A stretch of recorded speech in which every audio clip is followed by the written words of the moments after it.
Masih bersama dengan Ketua Komite Tetap UKM dan Koperasi Kadin Indonesia, Ibu Syarmilah Yahya. Ibu Syarmilah, digitalisasi membuat batasan itu makin makin buram gitu, makin tidak ada gitu ya. Nah, apa peran dari Kadin untuk terus mendorong pelaku UMKM ini untuk bisa naik kelas? Jadi Ibu, digitalisasi yang dilakukan oleh Kadin Indonesia untuk bagaimana UMKM naik kelas ini melalui pendidikan dan pelatihan, dan kita juga kerjasama ya dengan berbagai pihak, khususnya dari Kementerian Koperasi, lembaga terkait, stakeholder yang ada di negeri ini untuk terus mengajarkan seluruh para pemilik usaha untuk go digital. Karena menjadi keniscayaan hari ini. Jadi pendidikan pelatihan itu dari mulai tingkat pusat sampai tingkat daerah itu nggak pernah kehabisan. Baik itu offline maupun online betul-betul dilakukan hari ini. Jadi kalau ada wilayah-wilayah yang belum paham tentang digital, silahkan menghubungi kadin-kadin wilayah setempat, datanglah ke situ menjadi rumah kita. Jadi bahwa kadin yang hari ini itu adalah kadin yang inklusif ya, bahwa menjadi rumah bersama untuk para UMKM dan koperasi. Itu kita open house buat seluruh para UMKM dan koperasi yang ingin diajarkan bagaimana menggunakan digitalisasi dalam pelaksanaan organisasi bisnisnya. Seperti itu, Bu. Jadi lebih ke basis digital begitu ya? Iya. Untuk mendorong untuk masuk ke basis digital. Ya, lebih ke edukasinya ya, lebih mengajarkan bagaimana beredukasi untuk mengerti tentang penggunaan digital itu sekali. Oke. Selain digital, tantangan dari UMKM di tanah air untuk bisa growth ke depan ini menurut Ibu Syarmilah apa? Tantangan utama? Tantangan utama adalah perebutan market ya. Jadi ibu-ibu atau semua para pengusaha itu harus menentukan demografinya dia. Dia harus paham tentang demografinya dulu. Dia harus menjadi leading di provinsinya lah minimal dulu gitu ya. Bagaimana bagaimana dia punya market, dia punya produk bisa diserap di lokalnya dia. Ketika lokalnya sudah mencapai 50% atau 60% produk dia diserap lokal, nggak ada salahnya dia langsung ekspor, bisa secara geografi berdekatan kepada wilayah-wilayah lain di wilayah dia gitu. Jadi misalnya sekarang di Jawa Timur, misalnya Jawa Timur dia udah kuasai Jawa Timur, dia akan bergerak ke seluruh Jawa Bali misalnya. Nah, nanti setelah dari Jawa Bali, geografisnya dapat dengan sosial kelas yang mana yang mau dibidik, dia akan bergerak lagi ke Indonesia Timur dan Indonesia Barat. Tentunya seperti itu. Jadi ekspansi pasar yang harus menjadi pemasaran.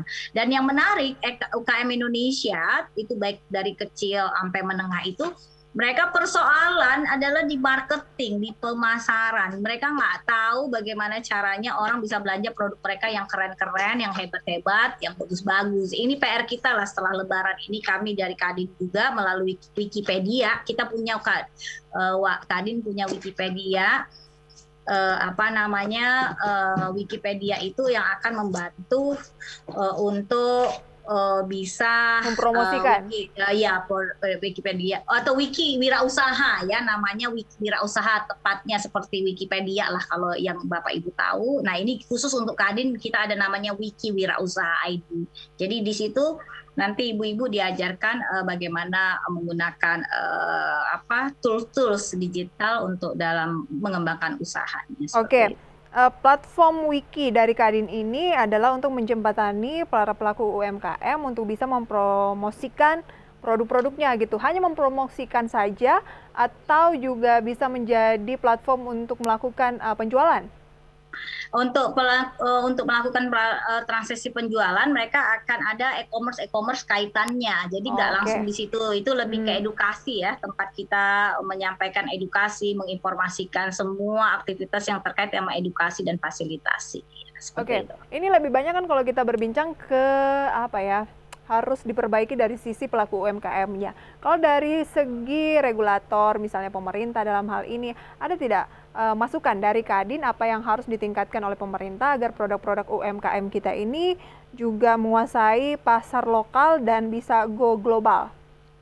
Ya, Saya sepakat ya sama Mbak Prisa, bagaimana kita juga hanya kita pikirin diri kita ke internal kita, tetapi bagaimana ini sinergi yang menjadi beban UKM ini juga menjadi supaya menjadi perhatian dari pemerintah. Yang pertama, kami mengusulkan secara sungguh-sungguh kepada pemerintah untuk bisa membuat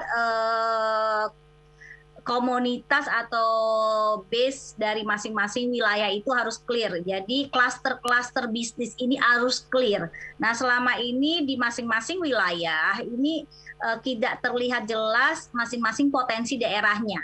Ya, jadi misalnya one kabupaten one product, atau satu wilayah itu komunitas itu punya klaster apa yang terbaik. Jadi kalau bisa ada mapping ya, ada mapping secara nasional setelah pandemi COVID ini, di mana punya penghasilan apa, produk apa, sehingga antar wilayah atau antara satu daerah dengan daerah lain itu bisa berkolaborasi, bisa bersinergi untuk saling interaksi, untuk saling bersilang ya, bersubsidi silang untuk bisa mengambil produk satu dengan wilayah yang lain gitu. Itu nggak ada mapping dari produk-produk setelah pandemi COVID ini, kita nggak kelihatan. Yang tadinya import sekarang nggak import juga, kita belum tahu nih produk apa aja dari masing-masing wilayah. Yang semulanya tadinya import, sekarang nggak import, itu juga menjadi penting. Jadi pemetaan ya Mbak Prisa, lakukan pemetaan terhadap produk-produk kita. Pemetaan itu adalah hal yang utama untuk bisa mengetahui potensi mana sih yang memang paling terbaik ya dari sebuah wilayah. Jangan karena sekarang masih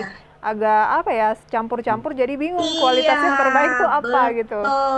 Betul. Jadi saya aja pengen bantu UKM aja, walaupun saya ketua kontab ini, saya coba kadang-kadang di semua orang bisa, misalnya madu, di semua wilayah ada madu. Tapi di mana nih yang paling banyak madunya? Mungkin dia jadi leadnya kan gitu. Jadi nanti semuanya bisa wilayah itu jadi leadernya, atau semua daerah ada madu. Jadi gitu, harus fokus ya Bu ya kalau mau bersaing secara global.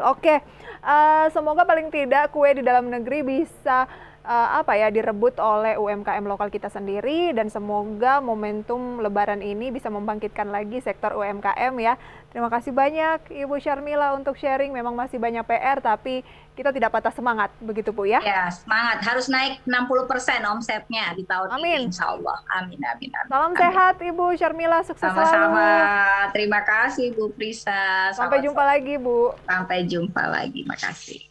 Oke pemirsa, demikian spesial dialog kali ini. Semoga bisa menjadi booster juga bagi Anda ya dalam menjalani karir, bisnis, ataupun kehidupan sehari-hari. Saya Prisa Sampurna pamit undur diri. Sampai berjumpa lagi.